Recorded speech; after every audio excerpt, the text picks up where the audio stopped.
गप्प बसून चालणार नाही आणि चालतही नाही. अन्यायाविरुद्ध आवाज उठवलाच पाहिजे. शब्दांना वेचून त्यांची मूठ करता आली पाहिजे. भीष्माला शब्द फुटले नाही आणि कैकेयीला शब्द आवरता आले नाही.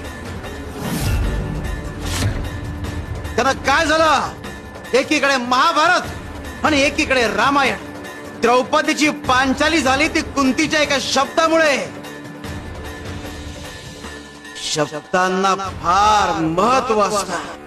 खरंय स्वामी, शब्दांमुळे एखादा माणूस जवळचाही होऊ शकतो किंवा दुखावला जाऊन दूरचाही होऊ शकतो, शत्रू होऊ शकतो.